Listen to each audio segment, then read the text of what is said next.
Thursday, August 1st, 1946. After fighting in the bloodiest war the world had ever seen, World War II vets returned home to McMinn County, Tennessee, expecting peace. Instead, they found corruption, extortion, and intimidation. Only this time, the tyranny wore badges.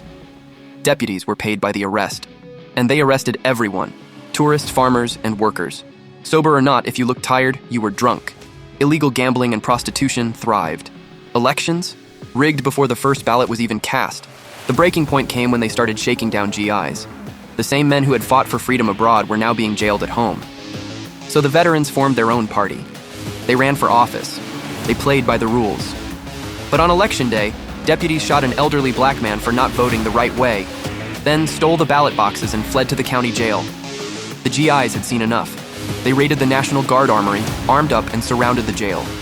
6 hours, thousands of rounds, dynamite at the door. This was the Battle of Athens.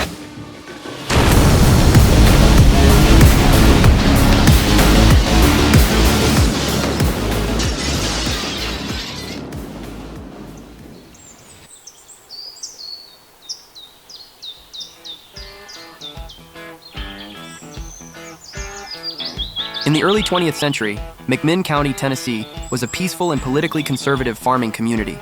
Republicans controlled the local government and mostly stayed out of people's lives. But in 1936, a powerful Democrat kingmaker named E.H. Crump, based in Memphis, expanded his political machine east.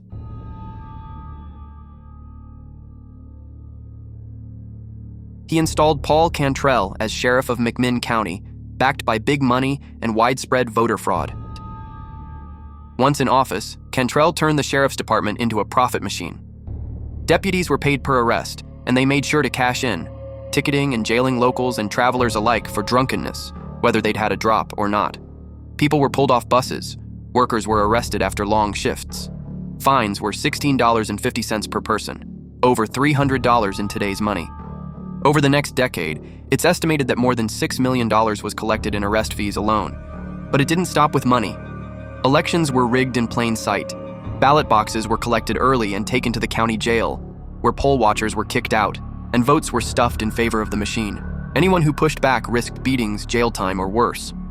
In 1940, Cantrell's right-hand man, George Woods, was elected to the state legislature.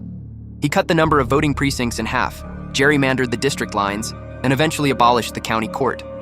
Then Cantrell moved up to the state senate, appointing his deputy, Pat Mansfield, to be sheriff. Within 4 years, Mansfield somehow managed to earn over $100,000, equivalent to over $1.5 million today. Meanwhile, McMinn County spiraled. Prostitution, illegal gambling, and bootlegging became rampant. Deputies were hired straight out of prison, and the local Republican opposition was crushed by crooked elections.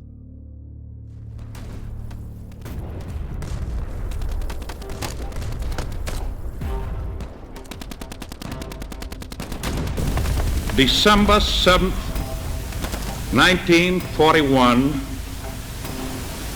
a date which will live in infamy.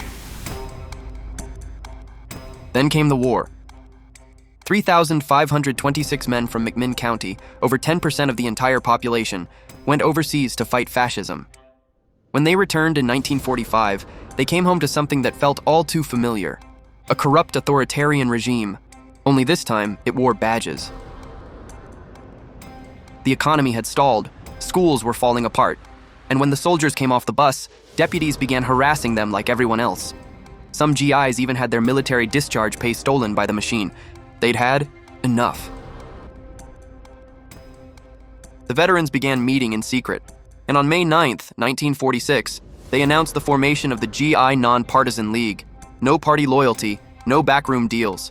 Just a mission: take back the town and restore free elections. Over 300 veterans answered the call.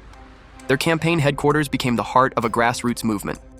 They raised over $8,000, nearly $130,000 today, and ran a clean slate of candidates for 5 local offices. Their pick for sheriff was Knox Henry, a war hero and McMinn native, and he was running against none other than Paul Cantrell himself, who had returned to reclaim his old position. As election day approached, the GIs knew things would get dirty.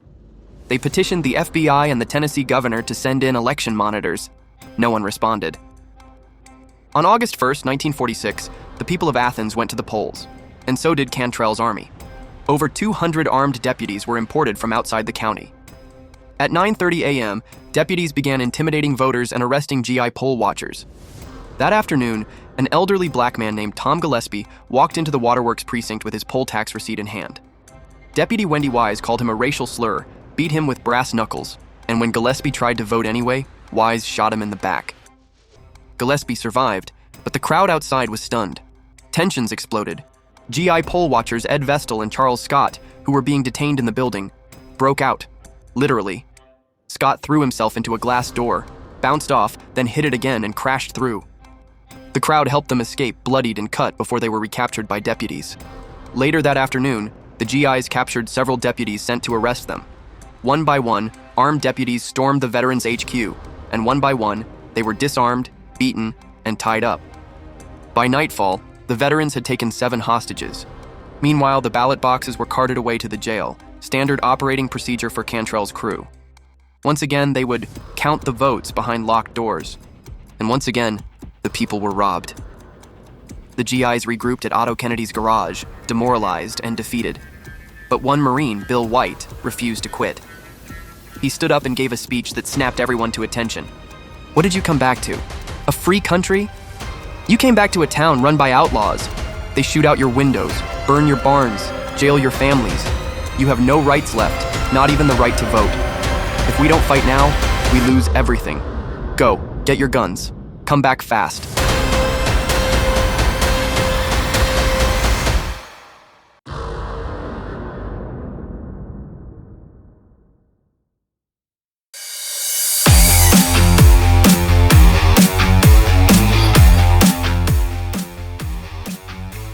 And they did. The veterans raided the National Guard armory and armed themselves with 60 Enfield rifles, 2 Thompson submachine guns, and enough ammo to launch an invasion. At 9 p.m., they surrounded the jail. Snipers took position on the second floor of the bank across the street. Others crouched behind cars, waiting.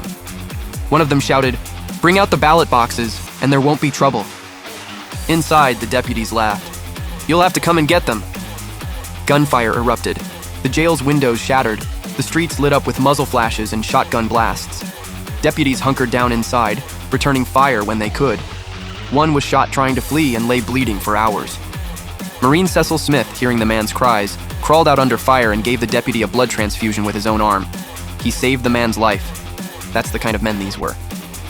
By 2:30 a.m., the deputies were nearly out of ammo. The telephone lines had been cut. Reinforcements weren't coming. Cantrell and Mansfield had already fled, slipping out in an ambulance during a ceasefire. The GIs made one final offer: release the ballot boxes in 15 minutes, or we dynamite the jail. The deputies stayed silent. At 2:48 a.m., the first charge went off. A police cruiser flipped. 2 more blasts tore apart the porch and shattered the jail's foundation. The 4th stick took out Mansfield's car for good measure. At 3 a.m., the deputies surrendered. The jail was cleared. The hostages were freed. And for the first time in a decade, the ballots were counted in public, in the light of day. The GI candidates had won, by a landslide. McMinn County was free. There was no revenge killing. The GIs held the moral high ground. Deputies were released the next morning. Wendy Wise, the man who shot Gillespie, served 3 years. Everyone else walked. Knox Henry served 2 terms as sheriff, his first act, deputizing Bill White. They capped public salaries, shut down illegal gambling dens, and restored law and order. No one was ever prosecuted for the Battle of Athens. The national press condemned them. But in the South, the message was clear. The people still had power. Their actions inspired other counties to stand up to political machines, and Crump's empire soon collapsed. If you've made it this far, thank you for watching.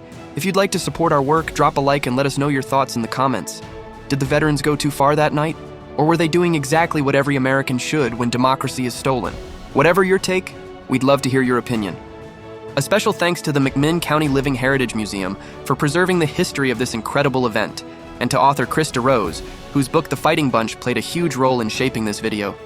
This book dives deep into the personal stories behind the Battle of Athens, what led up to it, what came after, and what it really means to defend freedom at home. You can pick up The Fighting Bunch by clicking the link at the lower left side of the screen and in the description below.